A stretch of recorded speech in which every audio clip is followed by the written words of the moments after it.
Që për disa muajsh në Parlamentin e Shqipërisë është krijuar Aleanca e Grave Deputete, e cila synon forcimin e pozitës së gruas në politikën shqiptare, por edhe një vëmendje më të madhe për çështjet që prekin direkt gratë në përgjithësi në Shqipëri. Në një bisedë për Zërin e Amerikës, deputetet Mesila Doda e Partisë Demokratike, Mimoza Hafizi e Partisë Socialiste dhe Silva Caka e Lëvizjes Socialiste për Integrim, që janë drejtuesit e kësaj aleance, folën për objektivat dhe sfidat e kësaj aleance. Në intervistën me kolegen Keda Kostreci, ato argumentojnë se pse klima politike në Shqipëri do të ishte më e mirë nëse dëgjohej më shumë zëri grave. Si lindi ideja dhe cilat kanë qenë rezultatet e deri tanishme të kësaj aleance? Filloi si një iniciativë OSBE-s në Tiranë, e cila krijoi, le të themi, kushtet e para që na mblodhi dhe dha idenë për rikrijimin e një grupi të grave deputete, i cili ka qenë dhe më parë, por për çështje të ndryshme, pra jo i ngritur në këtë nivel të aktivitetit. Më pas ne krijuam aleancën me 3 objektiva kryesorë. Objektivat kryesorë ishin ngritja e përqindjes së grave në vendimarrjen politike, përkatësisht në parlament, në pushtetin lokal dhe në gjithë nivelet e qeverisjes ekzekutivit. U krijua me qëllim që të kemi një forcim ekonomik të gruas, veçanërisht të grave nevojë grave kryefamiljare, dhe për një qasje ndryshe ndaj fenomenit të dhunës në familje. Sinjali është shumë i thjeshtë. Gruaja është ende një potencial i pashfrytzuar në vendimarrje në politikën shqiptare. Do duhet që të kemi një lëvizje pro gruas. Sonja Hafizi, çfarë mendoni ju për këtë sinjal, duke pas parasysh edhe faktin që ju jeni deputete për herë të parë, apo jo? Po, nga deputetet më me eksperiencë të parlamentit, të cilat kanë disa legjislatura, kam mësuar që ka pas në vite përpjekje për të krijuar një aleancë grash, por që nuk ka çuar në sukses. Besoj nga që numri i grave ka qenë i pamjaftueshëm, nuk është arritur të themi ajo masa kritike që të lindte diçka e re. Sot ne kemi afër 20% të parlamentit përbëhet nga gratë, është shifra më e lartë e realizuar ndonjëherë në legjislaturat e parlamentit shqiptar pas vitit 90. Ne kemi konceptuar këtë aleancë si një bashkim grash, të cilat vijnë nga forcat ndryshme politike, të cilat nuk heqin asnjë presje nga programet politike të partive tyre politike, por përpiqen që të gjejnë përbashkëm midis këtyre programeve, ta shfrytëzojnë sa më tepër që është e mundur e përbashkëta në dobi të problemit të grave shqiptare, i cili është mjaft i mprejt, si edhe në dobi të një komunikimi më të mirë në parlamentin shqiptar. Zonja Caka, çfarë do të thotë për juve kjo lloj aleance, duke pasur parasysh që ndoshta, do të them, për brezin tuaj krijon dhe një mbështetje kur dihet se sa e rëndësishme është për përparimin e gruas, mbështetja e strukturës së grave të tjera, më me përvojën politik, po dhe në fusha të tjera. Në fakt, për mua personalisht ka qenë një iniciativë. Këndvështrimi im për aleancën e grave deputete është një iniciativë e jashtëzakonshme, e ndodhur në një terren i cili nuk favorizon absolutisht ndonjëherë edhe burrat, edhe jo më gratë, apo vajzat e reja. Është një iniciativë e cila, siç e thatë edhe ju, përkra gratë dhe vajzat e reja. Është një aleancë e cila do t'i shërbejë në mënyrë specifike grave dhe vajzave të reja në të gjithë Shqipërinë, në të gjitha problemet që ato kanë. Dhe kryesisht do të shërbejë mbi promovimin e vlerave të grave dhe vajzave shqiptare dhe njëkohësisht përqasjen e tyre me politikën shqiptare, me vendimarrjen.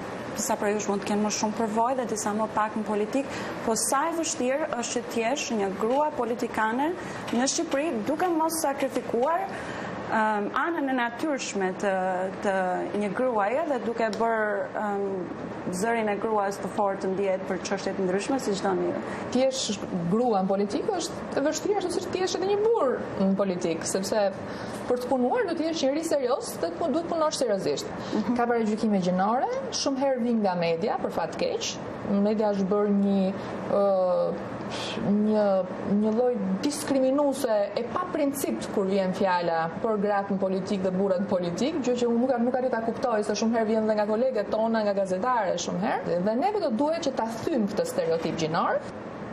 Unë jam deputete e re, kam mandatin tim të parë, megjithatë në politikë kam goxha eksperiencë, se kam shumë vite që jam pranë Partisë Socialiste, Por unë e kam vendosur që e kam hyrë në parlament që në këtë parlament unë do jem vetvetja dhe nuk trazohem fare nga modelet e tjera.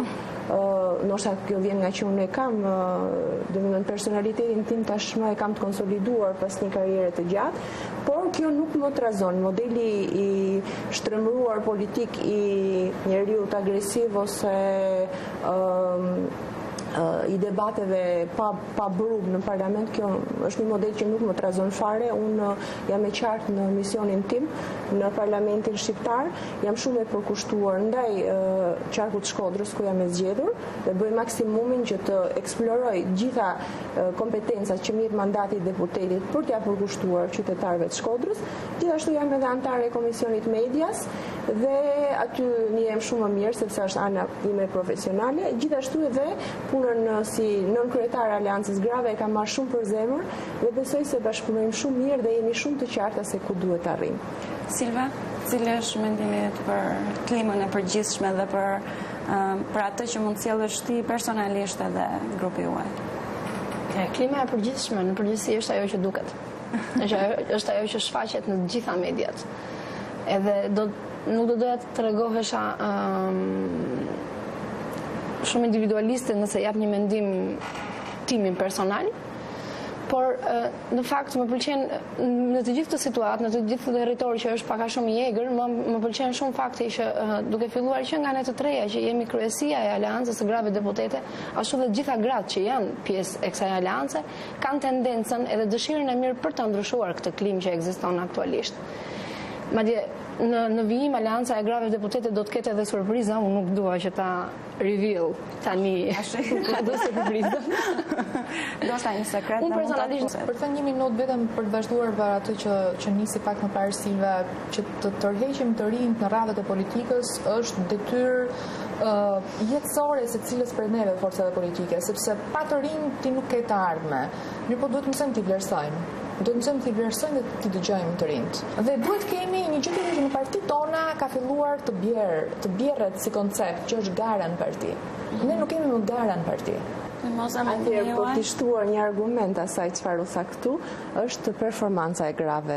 Madje këtu në Shtetet e Bashkuara që kemi ardhur këtë ditë jemi një grup 6 zonjash dhe diskutojmë vazhdimisht se çfarë do të ishte më e mira që ne do të bëjmë për të vazhduar, për të arritur atë objektivin ton, për shtuar pjesëmarrjen e Grave në politikë.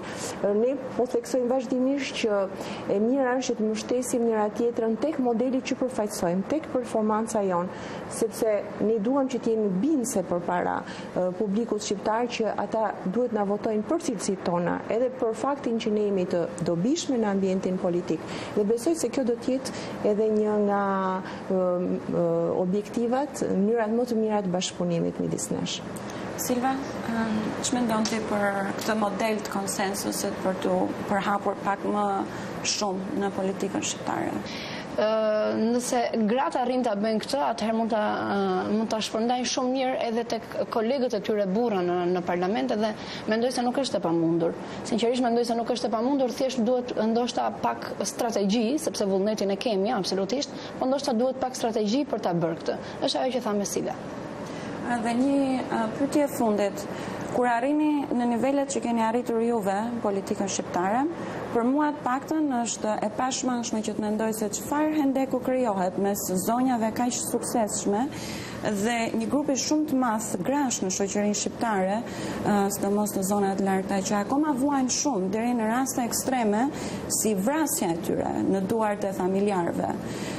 Mesila ju e përmendët pak këtë që kjo është dhe pjesë e punës tuaj, por çfarë ndjesie krijon kjo kur ke parasysh këto dy ekstreme dhe se si mund të punohet që të shmangen gjëra të tilla? Ndjesia është ajo, padyshim ndjesia është një disfate të thellë.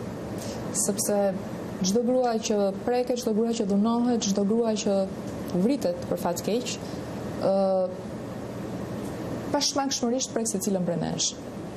Sidomos gratë të cilët janë politikbërje dhe që do duhet që të punojnë më shumë për të ndryshuar realitetin.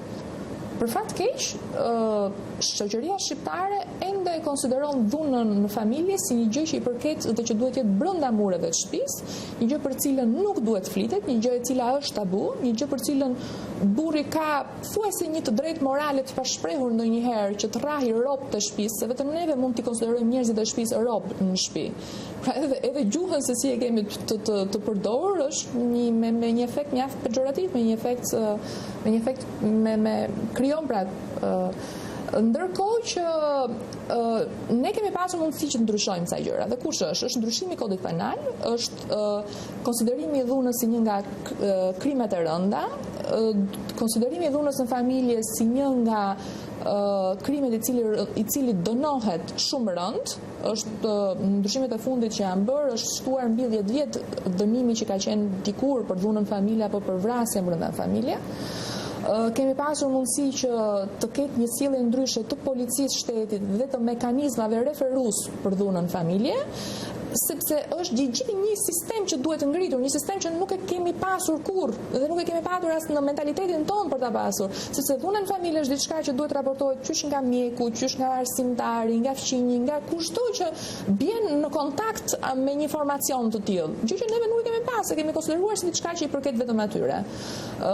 Tani një nga objektivat që do ketë Aleanca në të ardhmen është edhe konsiderimi i këtyre grave me korsi preferenciale për punësim dhe për banesë, sepse përfundojnë në shelterat, përfundojnë në strezat dhe pastaj s'kan më një jetë të tyre në fakt zonja të cilët shpëtojnë nga dhuna, dhe shpëtojnë nga dhuna dhe shpëtojnë edhe nga vrasja shumë herë. Po ndoshta Mimoza mund të shtojë diçka për këtë. Përveç përmirësimeve ligjore për cilat ne jemi shumë të vëmendshme, përveç kontakteve dhe lidhjeve që kemi me Ministrinë e Mirëqenies Sociale, po mundohemi të organizojmë një tavolinë sistematike me Ministrinë e Çështjeve Mirëqenies Sociale për të adresuar çështjet e grave.